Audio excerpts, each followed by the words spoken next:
મોદી સરકારે મનરેગા યોજનામાંથી મહાત્મા ગાંધીનું નામ હટાવીને વીબી ગ્રામજી યોજના બનાવી છે, ત્યારે સમગ્ર ગુજરાતમાં કોંગ્રેસ વિરોધ પ્રદર્શન કરી રહી છે। નમસ્કાર, હું છું નિરાલી। કેન્દ્ર સરકારે મનરેગા યોજનામાંથી રાષ્ટ્રપિતા મહાત્મા ગાંધીનું નામ હટાવી દીધું છે અને તેનું નામ વિકસિત ભારત ગ્રામજી યોજના કરી દીધું છે, ત્યારે કોંગ્રેસ ગુજરાતમાં ઠેર ઠેર વિરોધ પ્રદર્શન કરી રહ્યું છે। કોંગ્રેસે આરોપ લગાવ્યો હતો કે ભાજપ પાસે પોતાની એક પણ યોજના એવી નથી જે મોદી સરકાર પોતાની ગણાવી શકે। માત્ર યોજનાઓના નામ બદલીને પોતાનો ફોટો લગાવી દેવાય છે। સરદાર પટેલ સ્ટેડિયમનું નામ બદલીને નરેન્દ્ર મોદી સ્ટેડિયમ કરી દેવાયું। જ્યાં પણ ભાજપ હોય ત્યાં રોજગાર અને જીવવાનો અધિકાર છીનવી લે છે। આવો સાંભળીએ કોંગ્રેસી નેતાઓએ શું આરોપ લગાવ્યો હતો।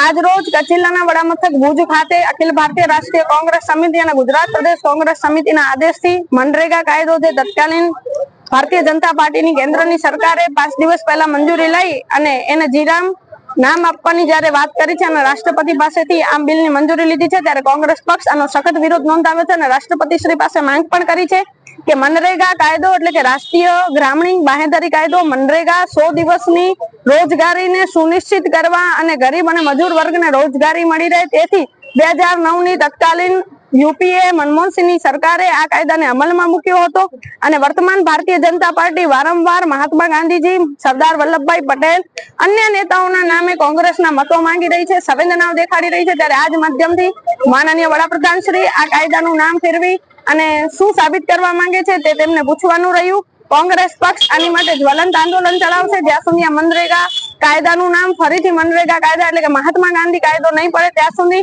અને આંદોલન ચલાવીને વિજય પ્રાપ્ત પણ થશે। અને આ ડબલ એન્જિનની સરકાર જે વાતો કરી રહી છે ત્યારે તત્કાલીન વડાપ્રધાન મનમોહનસિંહજીએ બહુ વિચારી અને ગરીબ અને મજૂર વર્ગને રોજગારી મળી રહે તે માટે આ કાયદો બનાવ્યો હતો અને આના કારણે ભારતે વિશ્વ ફલક પર પણ મનરેગા માટે પોતાનું નામ બનાવ્યું હતું અને સરકાર જ્યારે ડબલ એન્જિનની છે ને બે મોઢાની વાત કરી રહી છે અને ખુદ વડાપ્રધાન નરેન્દ્રભાઈ મોદી ગુજરાતના છે અને એમની ગાંધી પ્રત્યેની સંવેદનાઓ કેટલી કેવી માનસિકતા ધરાવે છે તે આ કાયદાનું નામ બદલીને સાબિત થયું છે। નામ બદલને से इतिहास नहीं बदलेगा, महात्मा गांधी जिंदा है जिंदा है।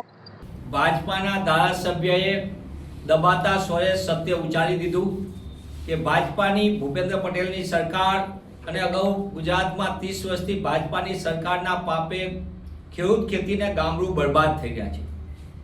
ગ્રામ્ય વિરોધી ભાજપાની માનસિકતા અને એના પાપે ગુજરાતના ગામડાઓ સતત ખાલી થઈ રહ્યા છે, ભાંગી રહ્યા છે। એ રોજગારીનો મુદ્દો હોય, મોટા પાયે સ્થળાંતર થયું છે ગામડામાંથી શહેરી વિસ્તાર તરફ।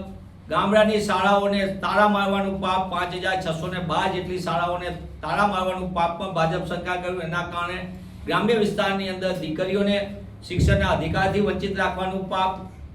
સ્થાનિક કક્ષાએ પ્રાથમિક આરોગ્ય કેન્દ્ર અને સામૂહિક આરોગ્ય કેન્દ્રમાં ડોક્ટર એટલે કે મેડિકલ અને પેરામેડિકલની મોટા પાયે ખાલી જગ્યા, એના કારણે સ્થાનિક કક્ષાએ આરોગ્ય સેવાનો અભાવ।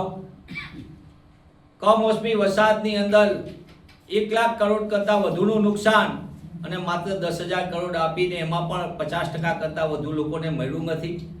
એટલે ખેડૂતને બરબાદી કરવામાં સંપૂર્ણપણે ખેડૂત વિરોધી નીતિ ભાજપાની, ગામડા વિરોધી નીતિ, એના કારણે ગ્રામ્ય વિસ્તારની અંદર એસટી બસના રૂટો 5,000 કરતાં વધુ બંધ કરી દીધા એટલે આવન જાવન માટે મોટી તકલીફ ગ્રામ્ય વિસ્તારમાં।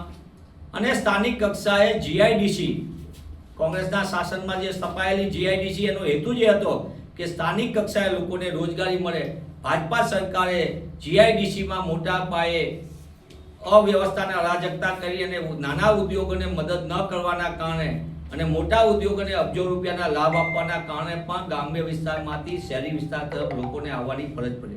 ત્યારે હું આપના માધ્યમથી પુનઃ એ વાત કહું છું કે ભાજપાના અનેક ધારાસભ્યો સત્ય બિચારા દિલમાં વિચારી રહ્યા છે પણ ક્યારેક આ રીતે બહાર આવે છે। એનાથી એક વાત તો સ્પષ્ટ છે કે ભાજપા સરકારની નીતિ ગુજરાતના 18,000 ગામોમાં જ્યાં 3 ગામ ને 5 ગામ વચ્ચે એક તલાટી છે, અનેક ગામોની અંદર ગ્રામ સેવકો નથી, અનેક વિસ્તારોની અંદર ગ્રામ્ય વિસ્તારની યોજનાઓનો લાભ એમના સુધી આપવામાં નથી આવતો અને એના કારણે ગ્રામ્ય વિસ્તારમાં લોકો પારાવાર મુશ્કેલીનો સામનો કરી રહ્યા છે। ત્યારે ભાજપા સરકાર તેમના જ ધારાસભ્ય કહી રહ્યા હોય તો હવે ભૂપેન્દ્ર પટેલજીની સરકાર જો થોડી પણ શરમ હોય તો ગ્રામ્ય વિસ્તારના માટે કામ કરે. આનાથી ડબલ નુકસાન છે. એક તો શહેર તરફ વધુ સ્થળાંતર, સિનિયર સિટીઝન એટલે મા બાપોથી દૂર રહેવું પડે એમને, એટલે મા બાપોની સ્થિતિ પણ નાજુક થાય, પરિવારની સ્થિતિ નાજુક થાય, અને ગ્રામ્ય વિસ્તારથી શહેરી તરફ આવવાના કારણે અનેક વિસ્તારોની અંદર અનેક પ્રકારના સમસ્યાનો પણ સામનો. ભાજપા સરકારની નીતિ માત્ર ગ્રામ્ય વિરોધી નથી, પણ શહેરી વિસ્તારમાં મોટા પ્રોજેક્ટો કરીને કરોડો રૂપિયાનો ભ્રષ્ટાચાર અને કમિશનના કારણે શહેરમાં પણ ટ્રાફિકથી માંડીને આવાસથી માંડીને રોજગારની પણ અનેક સમસ્યા છે. અમદાવાદ જેવા મેગા સિટીમાં માત્ર 24% એવી સ્થિતિની નિર્માણ થયું છે કે અનેક વિસ્તારોની અંદર લોકોને પારવા મુશ્કેલી છે, અને અમદાવાદમાં 24% વિસ્તારમાં શુદ્ધ પીવાનું પાણી નથી મળતું. એ પણ વળવી વાસ્તવિકતા છે. ત્યારે પુનઃ હું એ વાત કહું છું કે ભાજપા સરકારની ગોકુળિયા ગામ યોજનાની મોટી વાત કેશુભાઈ સરકારમાં કરતા હતા, એ ગોકુળિયું ગામ ક્યાં ગયું? એમને તો ગામ જ નાબૂદ કરવાનું કરી રહ્યા છે. ત્યારે સરકારે તાત્કાલિક સંતુલિત વિકાસ તરફ ધ્યાન આપવું જોઈએ. સ્થાનિક રોજગારની વ્યવસ્થા કરવી જોઈએ, આરોગ્ય સેવાની વ્યવસ્થા કરવી જોઈએ, અને શિક્ષણની વ્યવસ્થા કરવી જોઈએ. તો જ લોકો સાચી રીતે ગ્રામ્ય વિસ્તારમાં રહી શકશે અને રાજ્યનો સંતુલિત વિકાસ થશે. ની અંદર 2014માં વિવિધ ચૂંટણી પ્રચાર દરમિયાન બદલાવ માટે મત માંગનારી મોદી સરકાર સત્તામાં આવતાની સાથે જ નેમ ચેન્જર તરીકે કામ કરી રહી છે. ચૂંટણી પહેલા સભાની અંદર ગેમ ચેન્જરની વાતો કરનાર મોદી સરકાર છેલ્લા 11 વર્ષની અંદર નામ બદલાવની કામગીરી એટલે કે નેમ ચેન્જર તરીકે કામ કરી રહી છે. કોંગ્રેસની વિશે ગમે તેમ અનાપ શનાપ આક્ષેપો કરવા, પણ એક પણ યોજના એવી નથી મોદી સરકારની કે જેમને પોતે શરૂ કરી હોય અને એનો શ્રેય લઈ શકે, કારણ કે એમને હંમેશા બદલાની ભાવનાથી કામ કરી રહી છે. અને એનું તાજેતરનું જ ઉદાહરણ સમગ્ર વિશ્વની અંદરની સૌથી મોટી રોજગાર યોજના મનરેગા, મહાત્મા ગાંધી રૂરલ આજીવિકા તરીકેની રોજગાર યોજના તરીકેની સફળતા, અને આ યોજનાને સંપૂર્ણપણે ખલાસ કરીને મહાત્મા ગાંધીના નામને ભૂસવા માટે, એમના વિચારને ભૂસવા માટેની જે માનસિકતા છે મોદી સરકારની, એના ભાગરૂપે આ એમને કામ કર્યું છે. દેશની અંદર ચાલતી કેન્દ્રના શાસનમાં શરૂ થયેલી નિર્મલ ભારત અભિયાન, એનું નામ બદલું નેશનલ મેન્યુફેક્ચરિંગ પોલિસી, એનું નામ બદલીને મેક ઇન ઇન્ડિયા કરે. National girl child day programme, બેટી બચાવો બેટી પઢાઓનો અભિયાન કરે. ભલે બેટી સલામત ન હોય ને શાળાઓ બંધ કરવામાં આવતી હોય, અને જુદી યોજનાઓ, સ્વાવલંબન યોજનાઓ હોય, નેશનલ ઈ ગવર્નન્સ પ્લાન હોય, આવી 30 થી વધુ યોજનાઓ, અને છેલ્લે મનરેગા યોજનાને પણ ખલાસ કરવાનું પાપ મોદી સરકારે કરી દેશના લાખો શ્રમિકોના હક ઉપર તરાપ મારવાનું પાપ કર્યું છે. કોંગ્રેસ પક્ષે હંમેશા ગરીબ લોકો માટે, દેશના સામાન્ય લોકો માટે અને મધ્યમ વર્ગને એની તમામ ક્ષેત્રમાં પ્રગતિ થાય, એટલે કે શિક્ષણનો અધિકાર હોય, સામાન્ય નાગરિકને સશક્ત બનાવવાનો એટલે કે રાઇટ ટુ ઇન્ફોર્મેશન, માહિતી અધિકાર હોય, આદિવાસી સમાજને જંગલના જમીનના અધિકાર આપવાની વાત હોય, કે પછી ખેડૂતોને યોગ્ય વળતર સાથેની વાત હોય, કોંગ્રેસ પક્ષે હંમેશા એ કામ એ દિશામાં કર્યું ને મજબૂતીથી કર્યું છે. અન્ન સુરક્ષા કાયદો પણ ફોટો જેવી મોદી સરકારે હંમેશા કોંગ્રેસના શાસનમાં શરૂ થયેલી યોજનામાં પોતાનો ફોટો લગાડી અને રીબ્રાન્ડિંગ કરવાનો પ્રયત્ન કર્યો. મોદી સરકાર પોતાના શુદ્ધ બુદ્ધિ સાથે કામ કર્યું હોય અને પોતાની દીર્ઘદ્રષ્ટિ હોય તો પોતાના નામો પર પોતાની યોજના શરૂ કરી શકે, એમાં કોઈને કાંઈ વાંધો ન હોઈ શકે. પણ આ યોજના બદલાવથી ખાલી નામ બદલવાની પ્રક્રિયા નથી. આના કારણે ધારો કે મનરેગા યોજના સંપૂર્ણ કાનૂન આધારિત રોજગાર યોજના, 100 દિવસની રોજગાર, ભાજપા સરકારે છેલ્લા 10 વર્ષની અંદર મનરેગા યોજનાને તોડી નાખવા માટે, એને સંપૂર્ણ ઢીલી પોચી કરી નાખવા, કમજોર કરવા માટે 42 દિવસથી 46 દિવસનો જ રોજગાર મળે તેવી અવ્યવસ્થાને અરાજકતા ઉકેલી. 100 દિવસ રોજગાર આપવાનો એટલે કે માણસ માગે ત્યારે રોજગાર આપવાનો, ડિમાન્ડ ડ્રીવન. પણ મોદી સરકાર ઉલટું કામ કર્યું, અને તેમ છતાં એમનું ત્યાંથી અટકા નહીં તો એ સંપૂર્ણ યોજનાને ખતમ કરવાનું પાપ પણ મોદી સરકારે કર્યું છે. દેશની અંદર હું આપના માધ્યમથી મોદી સરકારને પૂછવા માંગુ છું કે તમે 2014 પહેલા ગેમ ચેન્જર તરીકેની મોટી મોટી દાવા કર્યા, આજે તમે નેમ ચેન્જર તરીકે કામ કરી રહ્યા છો. 30 વર્ષ ગુજરાતમાં એક તો આઈઆઈએમ કે એનઆઈટી કે આઈઆઈટી બનાવી જુઓ, સેન્ટ્રલ યુનિવર્સિટી તમે બનાવી જુઓ. એ પ્રકારની સંસ્થા જેની ઉલટાનું સરદાર વલ્લભભાઈના નામ ઉપરની એમના દ્રષ્ટિકોણથી સ્થપાયેલી એ વીએસ હોસ્પિટલ હોય તો એને ખતમ કરવાનું પાપ કર્યું મોદી સરકારે ગુજરાતમાં. સ્ટેડિયમની અંદર સરદાર સાહેબનું નામ બદલવાનું કરીને પોતાનું ખુદનું નામ લખી નાખ્યું. અને આ રીતે અનેક ઐતિહાસિક યોજના જેમ કે મહાત્મા ગાંધીનો વિદ્યાપીઠ હોય કે આશ્રમ હોય એને પણ તોડી નાખવાનું આધુનિકરણના નામે પાપ કર્યું હોય તો મોદી સરકારે.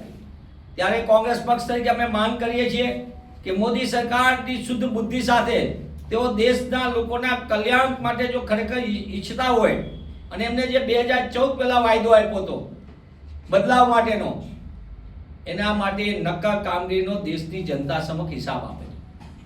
અને જે રીતે ગુજરાતમાં શિક્ષણની અવ્યવસ્થા, અરાજકતા, સમગ્ર દેશની અંદર શિક્ષણના અધિકાર છીનવવાનું પાપ, સરકારી ને ગ્રાન્ટેડ શાળા કોલેજો બંધ કરવાનું પાપ એ મોદી સરકાર કરી રહી છે.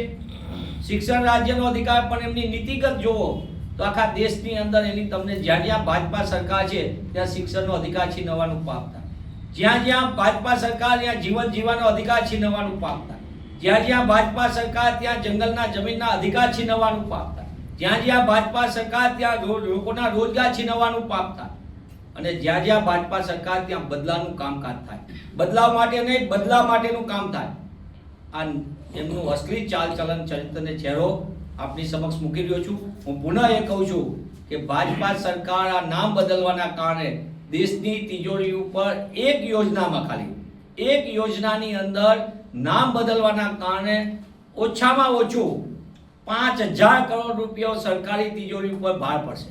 5,000 કરોડ રૂપિયાનો. દેશની અંદરના 5 લાખ ગામની અંદર આ નવી સ્ટેશનરી થશે, નવા સ્ટેમ્પ બનશે, નવી પદ્ધતિઓ ઊભી થશે, નવી જાહેરાતો આવશે અને નવા નવા હોર્ડિંગો લાગશે.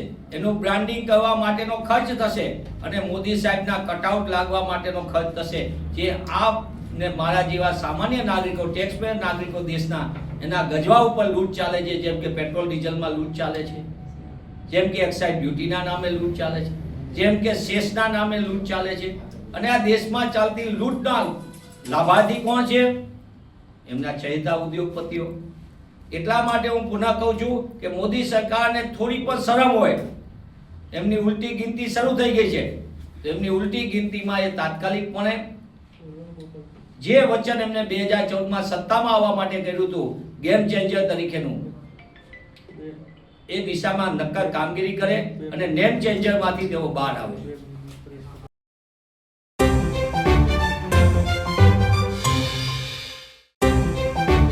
વિડીયો પસંદ આવ્યો હોય તો લાઈક અને શેર કરવાનું ભૂલશો નહીં અને ખાસ અમારી ચેનલ ગુજરાત સમુદાયને સબસ્ક્રાઇબ કરી લેશો. આવતીકાલે કોઈ નવા ટોપિક પર ચર્ચા કરીશું.